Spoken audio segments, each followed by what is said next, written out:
रमजान शरीफ में पानी नहीं पीते, शरबत नहीं पीते, खाना नहीं खाते, और इफ्तार करते हो तो लोगों के खून से करते हो। आप में की भी बहुत सारे लोग खून से इफ्तार करते, खून से। रूह अफ़ज़ा नहीं पीते, खून पीते हो, खून पीते हो। खजूर नहीं खाते, मक्के मदीने मुनव्वरा की, खून से इफ्तार करते हो। वो कैसे? सबके हाथ में खजूर तो नजर आती है, मगर वो खजूर नहीं होती, वो खून होता है। क्यों? अगर आपने झूठ बोलकर किसी को धोखा देके माल कमाया था और उससे खजूर खरीदी थी, दिखने को तो खजूर थी, मगर वो लोगों का खून था। किसी का कर्जा लेके हड़प कर लिया था, उससे इफ्तार का दस्तरखान सजाया था, देखने को तो वो फल फ्रूट और रूह अफ़ज़ा थे, मगर वो लोगों का खून था। कब तक लोगों के खून से इफ्तारी करोगे?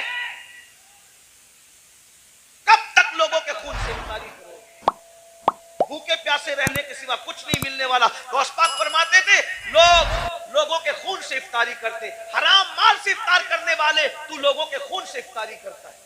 सूद से इफ्तारी करने वाले लोगों के खून से इफ्तारी करता है। यहां मैं मुसलमानों को कह दूं, मेरे भाइयों, नमक से इफ्तार कर लेना, नमक से, मगर किसी हराम के दस्तरखान पे कभी इफ्तारी करने मत जाना। आज तो तुम्हारे लिए हुकूमतों के ऑफिसों में दस्तरखान बिछते, इफ्तार पार्टियां हो रही है। मुसलमानों का खून चूसने वालों के साथ इफ्तारी करने वालों, तुम्हें शर्म नहीं आती? क़यामत के दिन रसूलुल्लाह को मुंह क्या दिखाओगे? और गैरत का सौदा ना करो, गैरत का जनाजा ना निकालो। नबी ये पाक का आशिक वो होता है, उसके बदन पर पेवन वाला लिबास तो हो सकता है, उसके बदन पर गुनाहों के धब्बे वाला लिबास नहीं होता। गैरत सीखो, गैरत। इकबाल ने कहा था, ऐ ताहिरे लाहौती, उस रिस्क से मौत अच्छी जिस रिस्क से आती हो परवाज में पहुंचाए। क्या बात हज़रत, जिंदाबाद जिंदाबाद, वाह वाह। बहरहाल हारून से बहलूल ने कहा, मैं बहलूल की बात नकल कर रहा हूं, हारून की कोई तौहीन नहीं करो। अगर कोई हारून का चाहने वाला हो तो प्लीज वो मेरे ऊपर कोई इल्जाम नहीं। मैं सिर्फ हारून की बात इबरत के, और जो बात इबरत के तौर पे कही जाती है कोई बेहतरी नहीं। तो क्या लोगों का खून चूस के, बादशाह था ना भाई, खून चूस के जा रहा है आज को। हारून ने कुछ नहीं कहा। तो बहलूल ने कहा, बड़ा घमंड है ना तेरी हुकूमत पर। अब भी सुनो आप, बहुत घमंड है तुझे अपनी हुकूमत पे, और तो होना भी चाहिए। बादशाह ने कहा होना भी चाहिए। ओ बहलूल पागल, तुझे क्या पता हुकूमत की लज्जत क्या होती है? पर मैं तेरी हुकूमत की हैसियत मेरे नजदीक एक गिलास पानी से ज्यादा भी नहीं है, गिलास भर पानी से ज्यादा नहीं है तेरी हुकूमत की कीमत। बहुत घमंड न कर, बहुत घमंड न कर।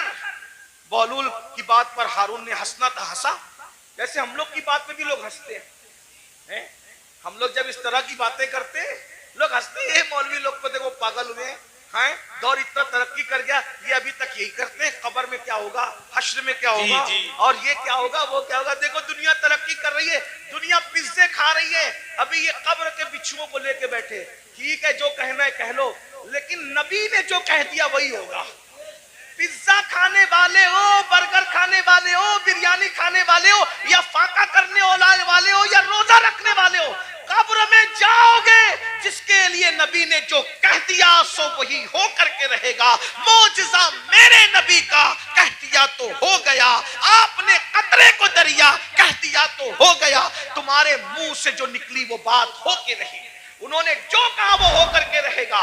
और बहलूल ने कहा, तेरी हुकूमत की कीमत एक गिलास पानी से ज्यादा नहीं है, बड़ा घमंड मत कर, इतरा मत। उसने कहा एक गिलास पानी कहाँ का, ये बता। हारून को कहा, बता अगर तू रास्ता भटक जाए तो सफर में जाना हज के, रास्ता भटक जाए, खाना पीना खत्म हो जाए, तेरे सारे चमचे वमचे बिखर जाए, तू अकेला पड़ा रहे, पानी ना मिले, खाना ना मिले, मरने के करीब आ जाए, और उस वक्त तेरे पास कोई आगे कहे कि हारून मैं तुझे एक गिलास पानी पिलाऊंगा, बोल कितने में खरीदेगा? बोल कितने में खरीदेगा एक गिलास पानी? वो पानी पिलाने वाला बोलेगा, मैं आधी हुकूमत मांगता हूं तुझसे और एक गिलास पानी तुझे देता हूं, बोल खरीदेगा कि नहीं खरीदेगा? हारून ने कहा, ओ पगले बहलूल, जान है तो जहान है, अगर मर गया तो कहां हुकूमत में रहेगी और क्या कहा रहेगा? तो मैं एक गिलास पानी को आधी हुकूमत दे के खरीद लूंगा, क्योंकि भाई आधी दे के खरीदा, आधी तो बची, आधी से तो लुत्फ उठाऊंगा। का वो गिलास भर पानी पिया ही था कि पेशाब लगी आधे घंटे 2 घंटे के बाद, और पेशाब लगी, अब पेशाब निकल नहीं है बाहर, लगी तो है, प्रेशर तो आ रहा है, बाहर निकलती नहीं पेशाब।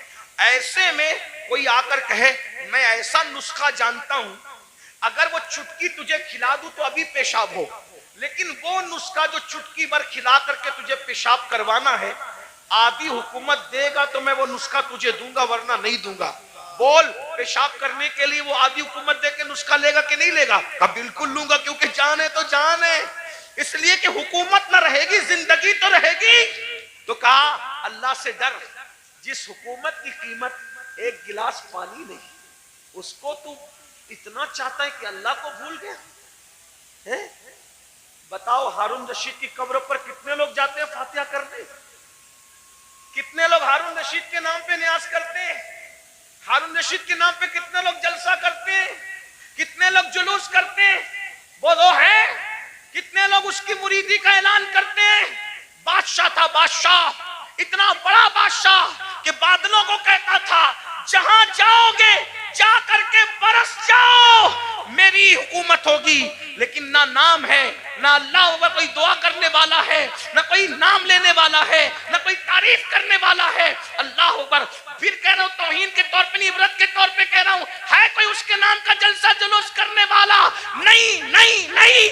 बताओ, जब इतने बड़े बादशाह का कोई नाम लेवा नहीं है, जबकि उसकी जिंदगी में कुछ तकवा भी नजर आता है, लेकिन अल्लाह अकबर, उस मर्द कलंदर को देखो जो मदीने मुनव्वरा से एक लिबास पहन कर आया था और पूरी जिंदगी उस पे गुजार दिया और 90 लाख को ईमान की दौलत अता कर दी। 800 साल से ज्यादा का अरसा गुजर रहा है, हिंदुस्तान में कोई कोना ऐसा नहीं है कि रोजाना गरीब नवाज को खिराज अकीदत न पेश किया जाता। नारे तकबीर, नारे रिसालत, फैजाने ख्वाजा गरीब नवाज, मसलके आला हजरत, उनके नाम के डंके ना बजाए, ये हमारे लिए इबरत है। इसलिए दौलत के नशे में अल्लाह को मत भूलो। तो आका अलैहिस्सलाम फरमाते हैं, दूसरा गुरोह जो अपनी कब्र से निकलेगा तो उनका हाल क्या होगा? वो पागलों जैसे दिखेंगे, पागल नहीं होंगे, आसिफ ज़दा दिखेंगे, आसिफ। और आखिरी बात इस उन्वान की, आका फरमाते तीसरा ग्रुप जब अपनी कब्र से निकलेगा तो वो जर्रे बेमिकदार से भी कम होगा। एक तो जर्रा होता है और जर्रे में जर्रे बेमिकदार से भी कम होगा। उनकी शक्लें तो इंसानों जैसी होगी, लेकिन वो बिल्कुल बारीक से जर्रे जर्रे दिखाई देंगे। अल्लाह की कुदरत है, बारीक बारीक जर्रे दिखाई देंगे, वो बारीक बारीक जर्रे। और जानवर उनको कुचलेंगे मैदान महशर में, और इंसान उनको पैरों तले कुचलेंगे मैदान महशर में। और जब इंसान और जानवर उनको कुचल लेंगे तो कुचलने के बाद उन जर्रे बेमिकदार की शक्ल में उठने वाले इंसानों को पकड़कर जो जहन्नम के अंदर कैद खाना होगा, उस कैद खाने में ले जाकर के कैद कर दिया जाएगा। जरा गौर कीजिए, फिर आका फरमाते हैं उस कैद खाने में उनको नारुल अनियार नाम का मशरूब पिलाया जाएगा। एक तो जर्रे बेमिकदार में उनको उठाया जाएगा, इंसान और फरिश्ते उनको पैरों तले कुचलेंगे, फिर उनको पकड़कर जहन्नम के कैद खाने में ले जाया जाएगा, उसमें उनको नारुल अनियार पिलाया जाएगा। सहाबा ने पूछा, या रसूल अल्लाह, ये नारुल अनियार क्या है? तो आका फरमाते हैं ये जहन्नमियों का खौलता हुआ पीप है जो उनके जिस्म से निकलेगा, और जहन्नम की सड़ी हुई आग है जो उनकी गिज़ा बनेगी। सहाबा ने पूछा, आका वो जर्रे बेमिकदार वाले लोग और वो जहन्नम के अंदर कैदी लोग, नारुल अनियार पीप पीने वाले लोग, जहन्नम की सड़ी हुई आग खिलाई जाने वाले लोग, वो कौन होंगे? तो आका फरमाते हैं वो दुनिया में वो लोग होंगे जो घमंड करते होंगे, तकब्बुर करते होंगे, मैं चौधरी, चौधरी का बेटा, मैं मालदार, मालदार का बेटा, मैं पढ़ा लिखा, पढ़ा लिखे का बेटा। इल्म पर घमंड करने वाले, अमल पे घमंड करने वाले, नसब पे घमंड करने वाले, तकवे पे घमंड करने वाले, किसी किस्म का घमंडी होगा, कयामत के दिन उसको जर्रे बेमिकदार में उठाया जाएगा। ऐ मेरी जवानों, आपसे पूछता हूँ, ये घमंड ही तो है जो आपको उलमा के करीब नहीं होने देता। ये तकब्बुर ही तो है जो लोगों को आज दिन से करीब नहीं होने देता। थोड़ी सी दौलत आ गई, गरीब रिश्तेदारों को भूल गए, घमंड कर रहे हैं। थोड़ी सी डिग्री आ गई, दीनदारों को हकीर समझ रहे हैं। अभी देखो ये बच्चे जो हाफिज कुरान हुए, कोई इज्जत नहीं हमारे समाज में। आलिमों की और हुफ्फाज की कोई इज्जत नहीं, जबकि हम इनको क्या कहते हैं? नायबे रसूल। कागज पे कुरान लिख दिया जाए तो उसको सर पे रखा जाता है, और सीनों पे कुरान लिख दिया जाए है? तो उनको मस्जिद में वो लोग आके बात सुनाते हैं, घर में जिसकी बीवी उसकी बात नहीं सुनती। कागज का लिखा हुआ कुरान सर पे है, सीनों पे लिखे हुए कुरान की क्या कद्र करते भाइयों? कद्र करना चाहिए। ये जो बेकदरी उलमा की करते हो, बेकदरी हुफ्फाज की करते हो, दीनदार तबके, आप लोग नहीं करते। आप लोग तो बहुत मोहब्बत करते हैं, लेकिन इंटरनेट के जरिए से आवाज वहां तक पहुंचती है जो घरों में बैठे हैं, जो हमें सुनना नहीं चाहते।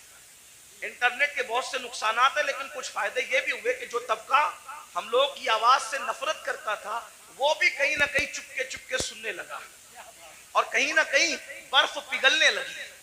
हाँ, ये हो रहा है फायदा, कुछ नुकसान भी हुआ। हाँ, इसीलिए आपसे कहता हूं, इंटरनेट के सामने बैठते हो तो बड़े वकार से बैठा करो। आपके बैठने से किसी को हिदायत भी मिल सकती है, और मिंबर पे लड़ने से किसी का ईमान भी जा सकता है। इसका ख्याल रखना, इसलिए कि आपको अपने बेगाने सब देख। आपकी छोटी सी मिंबर पर की हुई झड़प किसी ईमानदार को कुफ्र तक ले जा सकती है, इतना याद रखना। इसलिए जरा होश से, मिंबर पे कोई लड़ने आए तो उससे हाथ जोड़ के कहो मैं हार गया, तू जीत गया। इसलिए कि मैं हारा हुआ कहलाऊंगा चलेगा, लेकिन मेरी वजह से कोई मेरे मसलक और मजहब से बेजार होकर के कुफ्र की तरफ जाए, मुझे ये गवारा नहीं। इसका ख्याल रखा जाए, बहुत हमें ख्याल करना होगा, क्योंकि हमें लोग देखती है, दो आंखें देखती है तो लोग इतना मोहतात होते हैं, ये हजारों आंखें देखती। ये इंटरनेट की जो है वो नहुसत या जो वो निफासत कुछ कम नहीं है। इसकी नहुसत भी बुरी है, इसकी निफासत भी बड़ी है, लेकिन इतना याद रखें, ये दो आंखें नहीं देखती इंटरनेट पे बैठने वालों को, करोड़ों आंखें देखती है, और आप उनका तसव्वुर नहीं कर सकते कि कौन कौन देखता है। इसलिए मिंबर पर हम खुदा के लिए 2 घंटे ही सही इस तरह बैठे कि हमारे बैठने को देखकर लोग मजबूर होके कहे, जब ये इस तरह बैठता है तो गरीब नवाज कैसे बैठते हैं, ये इस तरह बैठता है तो गौसे आजम कैसे बैठते हैं, ये इस तरह बैठता है तो इमाम अहले सुन्नत कैसे बैठते हैं। ये हमारा अंदाज होना चाहिए, अल्लाह करे हमें तौफीक मिले। लेकिन गुरूर और घमंड का क्या किया जाए? आज हमारा जवान तबका, नई नस्ल उलमा का मजाक उड़ा रही है, हुफ्फाज की इज्जत नहीं कर रही है। मेरे जवानों, अगर दौलत के नशे में घमंड किया, हुस्न के नशे में घमंड किया, किसी भी किस्म का तकब्बुर किया, तो अल्लाह के रसूल हमारे कब्र से जर्रे बेमिकदार की शक्ल में उठोगे, बेमिकदार, और पूरा मैदान महशर तुम्हें पैरों तले कुचलेगा, जहन्नम की कैद में डाले जाओगे, नारुल अनियार जहन्नम का पीप खोलता हुआ पिलाया जाएगा, जहन्नम की सड़ी हुई आग खिलाई जाएगी। इसलिए खुदा के लिए घमंड छोड़ दो, तकब्बुर छोड़ दो, और सोचो मैं इंसान हूं और सिर्फ इंसान, मैं इंसान हूं और सिर्फ इंसान हूं। और इंसान क्या है? मिन नुत्फा, इंसान को अल्लाह ने नापाक कतरे से पैदा किया, इंसान को अल्लाह ने सड़ी हुई मिट्टी से पैदा किया। मेरे भाई, सड़ी हुई मिट्टी और नापाक कतरे से तू पैदा हुआ है। अगर इबादत करके तू अल्लाह को मना ले तो तू फरिश्तों से बेहतर है, और अगर तू अल्लाह को राजी न कर सका तो फिर माज़अल्लाह तू जानवरों से भी बदतर है। जो आखिरी बात कहने के लिए कहा था, वो आखिरी बात यह है, इमाम गजाली के उस्ताद थे, इमाम गजाली के उस्ताद, गजाली जैसी हस्ती जिसने 500 से ज्यादा उस दौर में किताब लिखी, आज से 900 साल पहले, और उनकी किताबें आज भी दुनिया में मौजूद है। तो इमाम गजाली के उस्ताद थे, उनके सामने एक नौजवान छोकरा लड़का अकड़ के चल रहा था। कुरान कहता है वला तमशी फिल अर्दी मरहा, जमीन पे अकड़ के मत चलो, अकड़ के मत चलो। आजकल के लड़के बाइक पे बैठते हैं, थोड़ा जिम विम करके बाजू बना लिए हैं, तो वो बाजुओं पर फूल पत्तियां पता नहीं क्या क्या बना लेते हैं। ये हराम है, हराम। अल्लाह के रसूल अलैहि सलाम ने फरमाया, गूंदने वालों पर और गुंदवाने वालों पर, दोनों पर अल्लाह की लानत। हाँ, ये गूंदने गुंदाने का सिलसिला पहले इस्लाम के दुश्मन लोग करते थे, हमारा काम नहीं है। गूंदना गुंदवाना हमारा काम नहीं। हमारे बाजुओं पर निशान नहीं होते, हमारे चेहरों पर सजदों के निशान होते हैं, और वो भी काले निशान नहीं, अनवार के निशान होते हैं, चमक होती है। सीमाहुम फी वुजूहिम मिन असरिस सुजूद, चेहरे चमकते हैं। जिम करो, मजबूत बनो, ताकतवर बनो। मैं तो कहता हूं हमारा मजहब ताकतवर लोगों का मजहब, हमारे कमजोर लोग हैं ही नहीं। हमारा अल्लाह भी ताकत वाला, ला हौला वला कुव्वता इल्ला बिल्लाह, हमारा अल्लाह ताकत वाला, हमारे रसूल ताकत वाले। एक शख्स ने मुझसे ट्रेन में कहा कि मेरे फौला ने हिमालय उठाया। मैंने कहा अच्छी बात है, लेकिन मैं मुतासिर नहीं। कहा क्यों? मैंने कहा मेरे नबी ने सिर्फ हिमालय नहीं, पूरी कायनात का बार उठा रखा है। और मेरे इमाम कहते हैं जिसको बारे दो आलम की परवाह नहीं, ऐसे बाजू की कुव्वत पे लाखों सलाम। अंदाजा कर उनकी उंगली के इशारे का, जबल अबू कुबैस पे खड़े होकर इशारा करते हैं तो चांद टुकड़े हो जाता है। जिसके इशारे की इतनी कुव्वत है, उसकी उंगली की कितनी कुव्वत होगी? उंगली की इतनी कुव्वत है तो पंजों में कितनी कुव्वत होगी? और जब पंजों में इतनी कुव्वत है तो बाजुओं में कितनी कुव्वत होगी? और जब बाजू की कुव्वत ये है तो सीने में कितनी कुव्वत होगी? उनके सीने की कुव्वत को कुरान बयान करता है, लौ अंज़लना हाज़ल कुरआना अला जबलिन लरअयता खाशियम मुतसद्दियम मिन खश्यतिल्लाह। जिस पहाड़ ने कुरान का बार न उठाया, मुस्तफा के सीने ने कुरान का बार उठा लिया। वाह वाह वाह, सुभान अल्लाह, सुभान। हमारे यहाँ तो सभी ताकतवर है, गौस पाक ताकतवर, गरीब नवाज। जिम करो, ताकतवर बनो, मगर किसी की गर्दन दबाने के लिए नहीं, रात रात भर मुसल्ले पे खड़े होने के लिए, किसी पे जुल्म करने के लिए नहीं, मजलूम की मदद करने के लिए, किसी को डराने के लिए नहीं, डराने वालों को समझाने के लिए ताकतवर बने। हमारे सभी हमारे मौला अली तो इतने ताकतवर थे, हैं? हमारे मौला अली इतने, मौला अली का जिक्र करो तो कुछ लोग जलते हैं, क्योंकि उनकी ताकत उनको बर्दाश्त नहीं होती। हमारे मौला अली बहुत ताकतवर थे, हमारे मौला अली बहुत ताकतवर, हमारे मौला अली बहुत ताकतवर थे। अल्हम्दुलिल्लाह हमारे सिद्दीक भी बहुत ताकतवर, अफसरुल बशर बादल अंबिया भी ताकी। हमारे सिद्दीक अकबर भी इतने ताकतवर थे, जब बदर में रसूलुल्लाह की कोई हिफाजत के लिए ना आया तो सिद्दीक अकबर ने कहा मैं हुजूर को पहरा दूंगा, अल्लाह की अमानत की हिफाजत मैं करूंगा। सिद्दीक ताकतवर, फारूक आजम ताकत, उस्मान गनी, मौला अली सब ताकत। और मौला अली कैसे ताकतवर, सुन लो, गौर से सुनो। एक दिन मौला अली की ढाल गिरा दी। क्या गिरा दी? बात समझ में आ रही? क्या गिराई? ढाल। ढाल किसको कहते हैं? अब तो सीरियल देख के आप लोग हमसे ज्यादा समझ गए कि ढाल, पहले समझाना पड़ता था, अभी नहीं, अब सबको पता है ढाल क्या है, तलवार क्या है, और मैमना क्या है, मसरा क्या है, कल्ब क्या है, मुकद्दमतुल जैश क्या है, सब सीख लिया है। चलो कुछ तो सीखा, हमसे ना सीखा, किसी से तो सीखा, लेकिन बारह ढाल, ढाल समझते हैं ना, जिसपे वार रोका जाता है। मरहब ने मेरे मौला की ढाल पे वार किया और ढाल दो टुकड़े कर दी। मेरे मौला को आया गुस्सा, और तूने मेरी ढाल काटी और ढाल तोड़ी, अब मैं तुझे सजा क्या देता हूं? मेरी ढाल काट के ये ना समझना कि मैं पलट कर जाऊंगा, क्योंकि अली कहते ही उसको है जो पलट कर न जाए। अली का नाम था हैदरे कर्रार, पलट कर भागने वाला नहीं, पलट पलट कर हमला करने वाला। अब अली अगर सिपर लेने के लिए, ढाल लेने के लिए पलट कर जाता तो दुश्मन कहता अरे कभी तो पलट कर भागे थे, लेकिन अली ने कहा पलट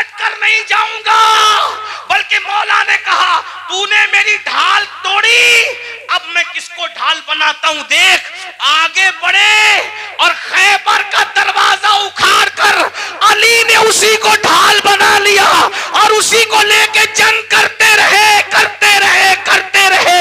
और जब उसको उठा करके फेंका है तो अली का फेंका हुआ दरवाजा 70 लोग मिलकर भी अपनी जगह से उठा न सके।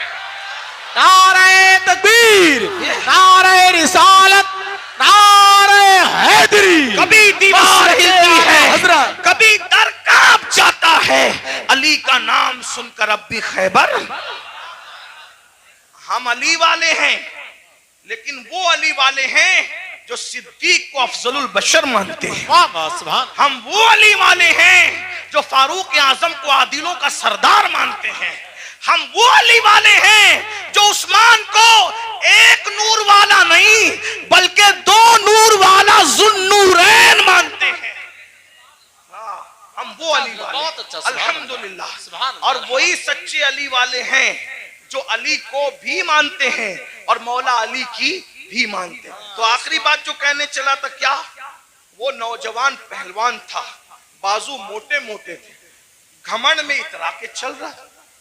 अल्लाह को इतरा के चलना पसंद नहीं, इतरा के चल रहा था। इमाम गजाली के उस्ताद ने कहा, ए लड़के इतरा कर घमंड से मत चल।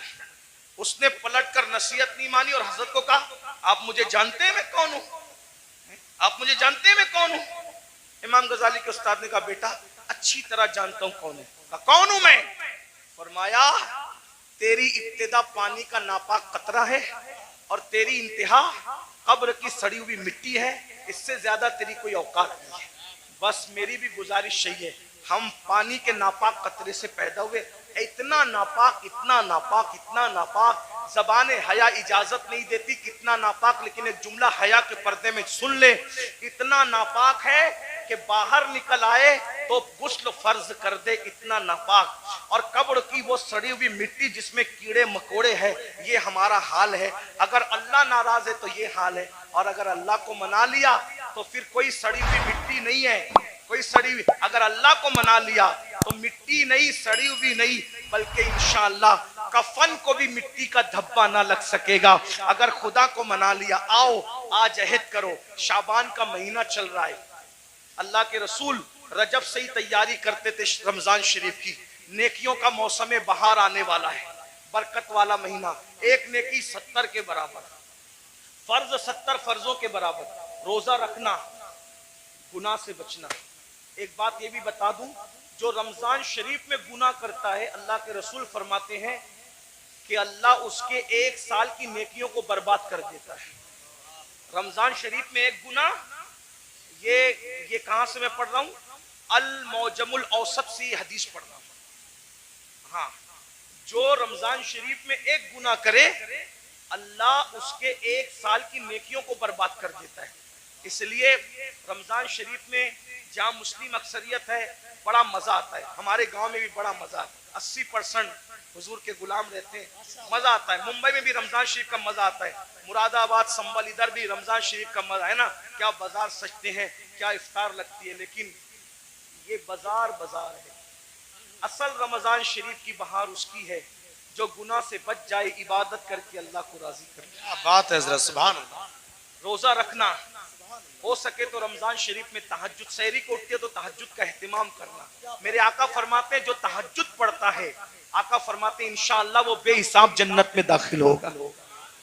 तो नहीं साल भर पढ़ सकते तो रमजान शरीफ में 2 ही रकत पढ़ लेना, ज्यादा उसके यहाँ बहुत ज्यादा की जरूरत नहीं है, वो बहुत थोड़े अमल पे राजी हो जाते। सहरी में उठो, जल्दी से 5 मिनट पहले उठ जाओ, वुजू करो, 2 रकत पढ़ो तहज्जुद, दोनों में 3-3 बार कुल अल्लाह पढ़ो और अल्लाह से कहो। अल्लाह कहता है मैं पहले आसमान पे तजल्ली करता हूँ, पहले आसमान पे रात के आखिरी हिस्से में तजल्ली करता हूँ और कहता हूँ मांग क्या मांगता है, जो मांगेगा तो जो मांगते हो। लेकिन उस वक्त तो सहरी में आप क्या करते हैं, उस वक्त भी आप व्हाट्सएप, लोग उस वक्त भी ऑनलाइन रहते हैं, जरूरत के तहत रहते हो, अच्छी बात है। उस वक्त अल्लाह फरमा रहा है मांग मैं दूंगा, आप ऑनलाइन हो।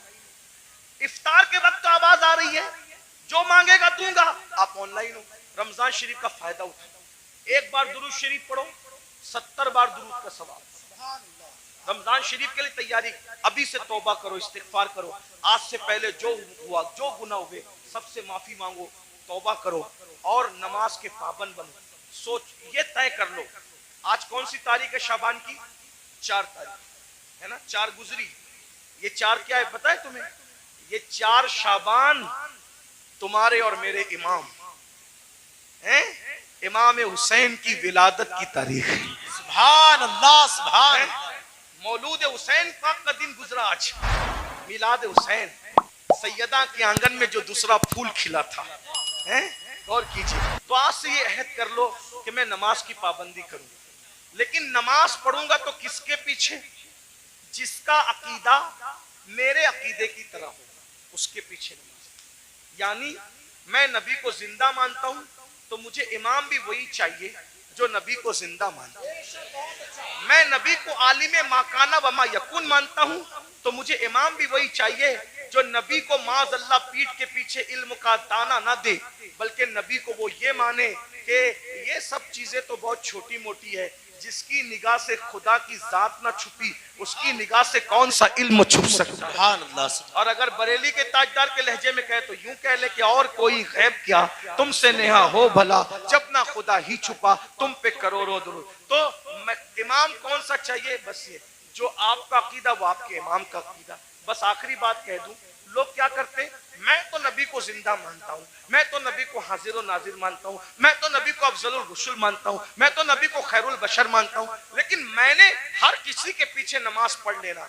मैंने कहा भाई, जिस मुवक्किल का वकील उसके खिलाफ हो उसका मुकदमा वो कैसे जीत सकता है? मिसाल के तौर पे बात इतनी है कि मुवक्किल किसको कहते हैं? जिसके आगे वकील खड़ा हो। मुवक्किल कहे मैंने कत्ल नहीं किया और वकील कहे कि मेरे मुवक्किल ने कत्ल किया, तो बोलो बचाएगा कि फंसाएगा? हैं? मुवक्किल अलग बोल रहा है, वकील अलग बोल रहा है, बचाएगा कि फंसाएगा? अरे जब दुनिया की कोर्ट में मुवक्किल और वकील की अलग अलग बात फंसा देती है तो कुदरत की अदालत में इमाम का अकीदा अलग है, मुक्तदी का अकीदा अलग है। बोलो तुम्हारी नमाज को बचाएगा कि फंसाएगा? अब तुम्हारे ऊपर है। नमाजें बचाना चाहते हो तो सदरुल फाजिल जैसे वाले अकीदे के पीछे नमाज पढ़ना, और अगर नमाज को फंसाना चाहते हो तुम जानो, तुम्हारा काम जानो, हम अपनी जिम्मेदारी पूरी कर चुके। अल्लाह दौरान गुफ्तगू अगर कोई गलती हो तो हमें माफ करे।